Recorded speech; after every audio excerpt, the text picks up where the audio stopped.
segundo artigo, então, é uma conversa sobre o tempo para as mulheres pós-menopausas se beneficiarem de uso de bifosfonados, né? O alendronato, resindronato, que a gente usa aqui no Brasil. Bom que já conversa um pouco com o artigo da Aline aqui logo falado. Essa foi uma revisão, uma meta-análise de estudos clínicos, tá? Envolveu 10 estudos clínicos de randomizados, com mais de 23 mil mulheres pós-menopausa com osteoporose, tá? Eu achei crítico como eles usaram a definição de osteoporose aqui, porque ou era com o diagnóstico de osteoporose baseado em fratura vertebral, beleza, meio claro, ou com uma densidade óssea com T-score de 2,5 ou menos, né? Só que tem que lembrar que o T-score compara a mulher com a população saudável e não com a população da mesma idade e gênero, que é o Z-score. Então eu confesso que eu achei uma fraqueza no estudo assim de cara fazer essa comparação com a população saudável para fazer diagnóstico de osteoporose. Todos os estudos aqui comparavam algum bifosfonado com um placebo, tá? E a idade das mulheres variou de 63 a 74. Então, assim, mulheres acima de 60 anos não estavam entrando na menopausa agora, a média, assim, 63, 64 já não eram entrando na menopausa agora. E o período de follow-up, né, de seguimento, foi de 12 a 48 meses. A gente sabe também que o efeito de bifosfonados ele pode ser bem longo, então 12 meses me parece um tempo curto para segmento, mas 48 parece bastante adequado. E ele estava buscando, então, uma mudança de risco absoluto de 1%, 5% ou 2%, tá? Na verdade, 1%, 0,5% ou 0,2%. E ele estava olhando então para. Perdão. O objetivo primário, o endpoint primário, então, era a redução de risco absoluto com relação a uma fratura não vertebral ou alguma fratura de quadril, tá bom?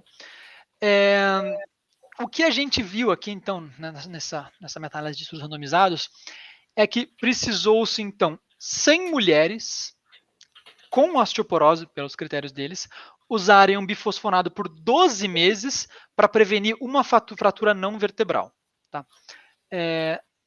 Eu confesso que eu achei muito fraco, assim. Você já pensa a população que já tem a doença, de novo, tem uma dificuldade aqui porque ele está usando T-score e não o Z-score, mas um NNT, né, ou seja, você precisa de 100 pessoas usando por 12 meses para uma pessoa se beneficiar de uma fratura não vertebral.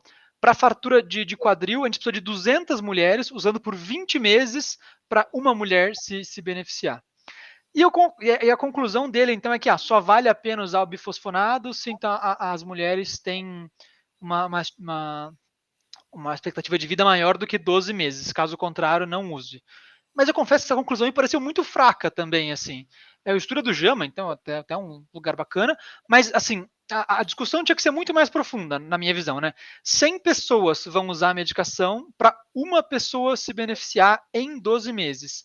Me parece, né, um NT, um número necessário para tratar, muito, muito baixo, assim, e eu discordo de como ele apresenta o dado, falando que, tipo, se você vai viver mais que 12 meses, você deve usar, se você não vai, a expectativa é menor do que 12 meses, não deve se usar, assim. Então eu confesso que esse estudo, eu continuo em cima do muro, se eu penso ainda em usar ou não. Talvez para pessoas que tenham critérios mais claros, tipo fraturas vertebrais, de repetição, com dor, a gente pode conversar. Dor da fratura, não dor muscular. Importante diferenciar. Aí pode ser falta de atividade física ali que estava falando aí. Aí eu acho que eu usaria com mais tranquilidade. Mas eu confesso que esse estudo me ajuda pouco, assim, para se eu vou usar ou não um bifosfonado numa mulher em menopausa.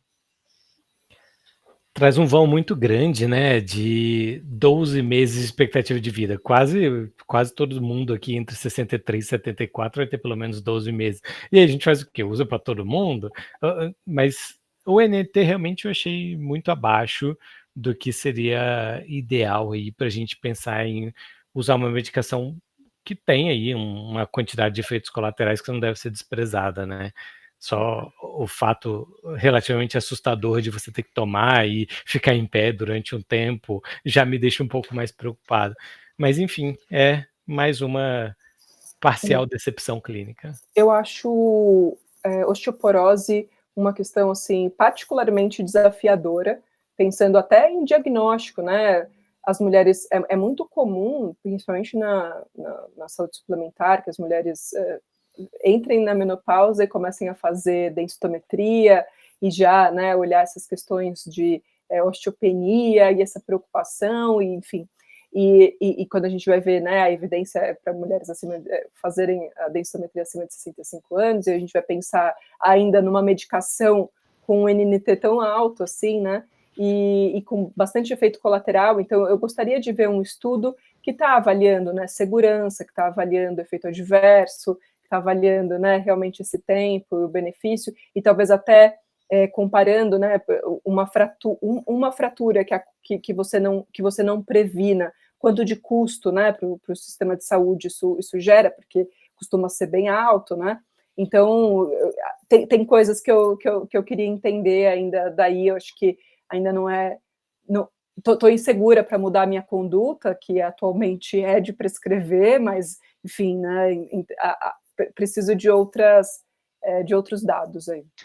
O que eu fico curioso aqui é isso, né? A gente está falando de um grupo que tem osteoporose, critérios frouxos aqui na minha visão, mas tem osteoporose. Assim, com osteopenia, quer dizer que esse NT deve ser muito maior ainda, né? A gente está falando de, sei lá, 300, 400, estou chutando aqui, mas... né? Então, eu acho que com osteopenia é uma coisa que não faz muito sentido. Mas eu confesso que eu ainda estou curioso para ver qual que é o grupo que mais vai se beneficiar, né?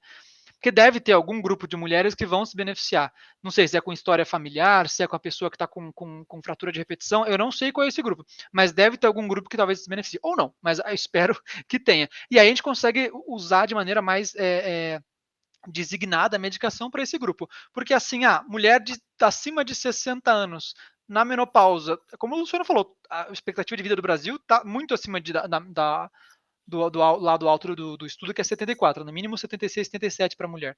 Se eu não estou enganado, seja mais do que isso, hein? Então, assim, na prática, todas as mulheres a gente vai usar um bifosfonado com um benefício que vai ser de 1%, né? Assim, uma a cada 100 que usar vai se beneficiar ao longo de um ano. Então, não sei, estou muito na dúvida aqui como é que eu vou lidar com esse estudo. Acho que ele me traz, na verdade, mais elementos para pensar em não usar do que para pensar em usar.